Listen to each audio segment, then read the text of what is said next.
আসসালামু আলাইকুম। একটা ফেসবুক পেজ খোলার পরে সবারই চিন্তা ভাবনা থাকে এই ফেসবুক পেজের ক্রাইটেরিয়াগুলো কিভাবে ফিল আপ করবে, যেমন ফলোয়ার্স, ওয়াচ টাইম, ঠিক আছে, এগুলো কিভাবে ফিল আপ করে কিভাবে ফেসবুক পেজটা মনিটাইজেশন করবে, এই চিন্তাটা কিন্তু সবার মধ্যেই থাকে এবং এটা খুব নর্মাল একটা চিন্তা ভাবনা, এটা থাকা উচিত, ঠিক আছে। এবং সেটা হোক ফেসবুক পেজ, সেটা হোক ইউটিউব চ্যানেল খোলার পরে কিন্তু চিন্তা ভাবনা এটাই থাকে, ক্রাইটেরিয়াগুলো কীভাবে ফিল আপ করবো, কীভাবে আমার অ্যাকাউন্টটা, কীভাবে আমার পেজটা মনিটাইজেশন করবো। তো দেখেন, আজকে আমার ফেসবুক পেজটা মনিটাইজেশন হয়েছে এবং আলহামদুলিল্লাহ ইনকামও শুরু হয়েছে। তো এই পর্যন্ত আসতে আমার কতটুকু মেহনত, কতটুকু কষ্ট করতে হয়েছে এবং কি কি সমস্যার সম্মুখীন হয়েছে, কি কি প্রবলেম আমার ফেস করতে হয়েছে অ্যাকাউন্টটা মনিটাইজেশন করার ক্ষেত্রে গিয়ে, ঠিক আছে। তো একটু জেট আমি আপনাদের সাথে শেয়ার করব এবং আপনারা আমার এই কথাগুলো শুনে আপনারা হয়তো অনেক কিছু জানতে পারবেন। আপনারা যেন আমার এই ভুলগুলো না করেন, আমি যে ভুলগুলো করছি, ঠিক আছে। প্রায় 3টা বছর সময় লাগছে আমার ফেসবুক পেজটা মনিটাইজেশন করতে। তো এত সময় যেন আপনাদের না লাগে, এই ভুলগুলো করবেন না, আমি যে ভুলগুলোর কথা শেয়ার করবো আপনাদের সাথে, তাহলে আপনাদের জন্য কাজ করাটা খুবই ইজি হয়ে যাবে। তো বন্ধুরা, আমি হৃদয় আছি আপনাদের সাথে। আজকের ভিডিওটা খুব ইন্টারেস্টিং, কারণ আজকে আমি অনেকগুলো প্রবলেমের কথা আপনাদের সাথে শেয়ার করবো। এই প্রবলেমগুলো যদি আপনারা না করেন ফেসবুকে ভিডিও বানাতে গিয়ে, ফেসবুকের কাজ করতে গিয়ে, তাহলে আপনাদের জন্য কাজ করাটা অনেক ইজি হয়ে যাবে, ঠিক আছে। মনিটাইজেশন করাটা অনেক ইজি হয়ে যাবে। তো আপনারা যদি আমাদের চ্যানেলে নতুন দর্শক হয়ে থাকেন, তাহলে অবশ্যই আমাদের চ্যানেলটি সাবস্ক্রাইব করে বেল আইকনটি প্রেস করে দেন, যেন নতুন নতুন ভিডিও আপলোড করার মাত্রই আপনারা পেয়ে যান সবার আগে।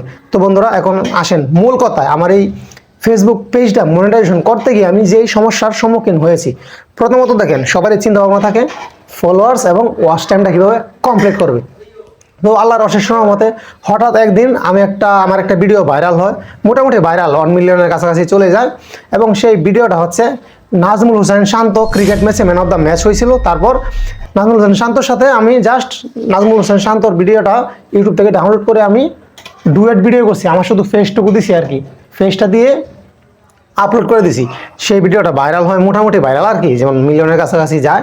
সেই একটা ভিডিও থেকে আমার watch time 60,000 minute watch time ফুল হয়ে গেছে। তারপর আমার ওয়াচ টাইম ফুল হয়ে গেছে এবং ফলোয়ার্সও অনেক অনেক বাড়তেছে, প্রায় 4,000-এর মতো এসে ঠেক্কাইছে। তো ওয়াচ টাইম ফুল, ফলোয়ার্স 4,000 হয়েছে, 5,000 লাগে, 1,000 ফলোয়ার্স কম আছে। আমার তো শুধু চিন্তা, রাতে ঘুম আসে না যে আমার তো ওয়াচ টাইম কমপ্লিট হয়ে গেছে, আবার এখন ফলোয়ার্স কমপ্লিট হচ্ছে না, 3 মাস পর যদি আবার মাইনাস হয়ে যায়। আপনারা কিন্তু জানেন যে ওয়াচ টাইম 3 মাস পর পর আবার এটা নতুন করে স্টার্ট হয়, ঠিক আছে। কিছু রিমুভ হয়ে যায়, আবার স্টার্ট হয়, ঠিক আছে। লাস্ট 3 মাস হিসাবটা হচ্ছে লাস্ট 3 মাস থাকে, আর পরে এগুলো বাদ হয়ে যায় আর কি। তো আমার তো খুব টেনশন, আমি কি করি।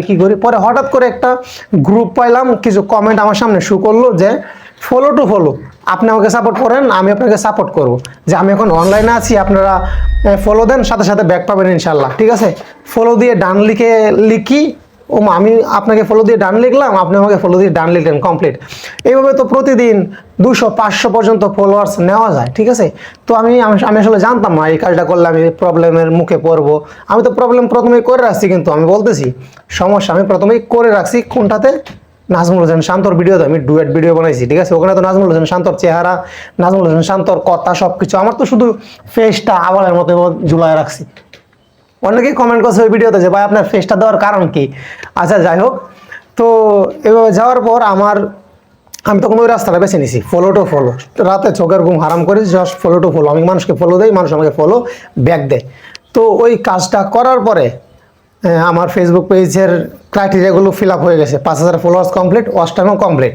তারপর আমি তাড়াহুড়ো করে টিন সার্টিফিকেট, ব্যাঙ্ক অ্যাকাউন্ট সব কিছু, এই যে ব্যাঙ্ক অ্যাকাউন্টের কার্ড এখন আমার পাশেই আছে, দেখাই আপনাদেরকে, ব্যাঙ্ক অ্যাকাউন্টের কার্ড, তারপরে সব কিছু টিন সার্টিফিকেট কমপ্লিট করার পর মনিটাইজের জন্য অ্যাপ্লাই করি। তারপর মনিটাইজের জন্য অ্যাপ্লাই করলে 1 সপ্তাহ 15 দিন, হ্যাঁ, এরকম সময় লাগে। অনেকের 1 সপ্তাহের ভিতরে আরও আগেই হয়ে যায়।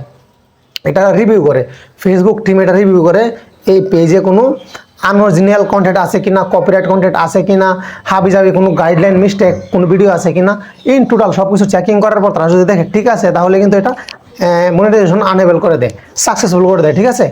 তো আমার তো 1 সপ্তাহ চলে গেল, 15 দিন চলে গেল, কাজ হইল না। আবার একটা মানে অটোমেটিকলি আবার চলে আসছে, ক্যান্সেল হয়ে গেছে, মনিটাইজেশন অ্যাপ্লাই ক্যান্সেল হয়ে গেছে, ঠিক আছে। তারপর আমি দেখলাম আমার এখানে একটা আসলো, রেস্ট্রিকশন আসলো, মানে একটা নোটিফিকেশন আসলো। নোটিফিকেশনে লেখা হচ্ছে আনঅরিজিনাল অফ কন্টেন্ট, মানে আমার যে কন্টেন্টগুলো আছে, ভিডিওগুলো আছে, ওগুলো অরিজিনাল আমার না, আনঅরিজিনাল। এখন দেখেন কেন আনঅরিজিনাল অফ কন্টেন্ট লেখাটা আসলো, হ্যাঁ এই সমস্যাটা কেন আসলো, এই সমস্যাটা আসার কারণ হচ্ছে আমি যে শান্তর ভিডিও দিছিলাম, ক্রিকেটার নাজমুল হোসেন শান্তর সাথে ডুয়েট ভিডিও বানাইছিলাম, ওটা কিন্তু আনঅরিজিনাল কন্টেন্ট, ওটা কিন্তু আমার কন্টেন্ট না ফুল। হ্যাঁ ওটা আরেকজনের সাথে আমি ডুয়েট করছি, সব কথা সব কিছু ওনার ছিল, আমি যার শুধু আমার চেহারাটুকু এভাবে বোকার মতো ধরে রাখছিলাম। তো এই কাজটার জন্য কিন্তু আমার এখানে প্রবলেম আসছে আনঅরিজিনাল অফ কন্টেন্ট। তারপর আমি সাথে সাথে আমার এই ভিডিও ডিলিট করি, আরও কিছু কিছু ডুয়েট ভিডিও ছিল আমার একান্ত ভিডিও, একা ভিডিও ছাড়া যেগুলো ছিল ওগুলো ডিলিট করে দেই। ডিলিট করে দেওয়ার পরে ওয়াচ টাইমটা আমার ছিলই আছে, ঠিক আছে। তারপর আবার আমি অ্যাপ্লাই করি, পরে হঠাৎ করে দেখি একদিন মানে মনিটাইজেশন কি যেন এনেবেল কমপ্লিট হয়ে গেছে, সাকসেসফুল। তারপর আমি তো আল্লাহর কাছে শুকরিয়া আদায় করলাম যে আলহামদুলিল্লাহ অনেক কষ্টের পরে পাইছি, ঠিক আছে। আচ্ছা, তো পাওয়ার পর মনিটাইজেশন অ্যাপ্লাই কমপ্লিট সব কিছু হওয়ার পরে আমি ভিডিও আপলোড দেই অ্যাড অন করে ভিডিও আপলোড দেই, ভিডিও মানুষ দেখবে, আমার ইনকাম হবে, ঠিক আছে। কিন্তু মাগার ভিডিও মানুষ দেখে না, আমার তেমন ভিউজ আসে না, আমার ইনকামও তেমন হয় না, ঠিক আছে। এরকম চলতে চলতে মানুষ অল্প স্বল্প আমার ভিডিও দেখে, কয়েকশো ভিউজ হয়, 500 600 800 এরকম ভিউজ হয়, আর কিছু কিছু ইনকাম হইতেছে 5 সেন্ট 10 সেন্ট 25 সেন্ট 30 সেন্ট এরকম হয়। পরে আবার দেখা যায় 20 দিন 25 দিন পরে আবার দেখা যায় 50 সেন্টের থেকে চলে আসে 5 সেন্টে, আরও মাইনাস হয়ে যায়। কোথায় সেন্ট আরও অ্যাড হবে, অনেকগুলো হবে, আস্তে আস্তে ডলারে কনভার্ট হবে, কিন্তু দেখা যায় সেন্টগুলো মাইনাস হয়ে আমার আরও এখান থেকে চলে যায় 50 সেন্ট। আজকে দেখলাম 15 দিন পরে দেখি যে আছে এখানে 5 সেন্ট। তো আমি খুবই হতাশ ছিলাম, খুবই নার্ভাস ছিলাম তখন। আমি মানে হে আর কি, এরকম মানুষ মনিটাইজেশন করলাম এত কষ্ট করে, দোয়া আশীর্বাদ করে, এখন মনিটাইজেশন হয়েছে, ইনকাম হয় না। তো এরকম হইতে হইতে হয় না ইনকাম হয় না। কেন হয় না? প্রবলেম ছিলই আমার এখানে, ওই যে আনঅরিজিনাল অফ কন্টেন্ট, তারপরে ফলো নিছি, অনেক প্রবলেম ছিল। তারপর আমি মোটামুটি একটু লাইভ ভিডিও করলাম, লাইভ টাইপ করার মাধ্যমে সব কিছু রিমুভ হয়েছে। এখন আলহামদুলিল্লাহ আমার পেজে ফলোয়ার্স হয়েছে 10,000 প্লাস, 10,000 প্লাস ফলোয়ার্স হয়েছে, এবং এখন মোটামুটি আর্নিং কিন্তু স্টার্ট হয়েছে, ঠিক আছে। তো এই আর কি, আপনারা যারা ফেসবুকে কাজ করবেন, সেটা ইউটিউবে হোক, ফেসবুকে হোক, টিকটকে হোক, যে কোনো প্ল্যাটফর্মে, আপনারা সবসময় চেষ্টা করবেন যেন নিজের ফেস দিয়ে ভিডিও বানানোর, এবং যত পারেন নিজের সব কিছু দিবেন। অন্যের সং, অন্যের ভিডিও, অন্যের ফটো, অন্যের কোনো কিছু আপনি আপনার চ্যানেলে, আপনার পেজে দেওয়ার চেষ্টা থেকে বিরত থাকবেন, তাহলে আপনি খুব তাড়াতাড়ি সফল হতে পারবেন, ঠিক আছে।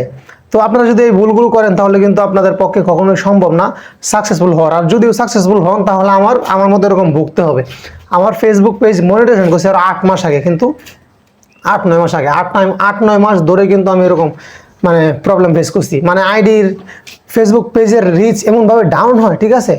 মানে আপনি যদি সঠিকভাবে কাজ করেন, সঠিকভাবে, তাহলে কিন্তু আপনি সবসময় উপর উঠতে পারবেন। আপনি আনলিগাল কাজ করবেন তাহলে কিন্তু আপনি কখনোই উপর উঠতে পারবেন না।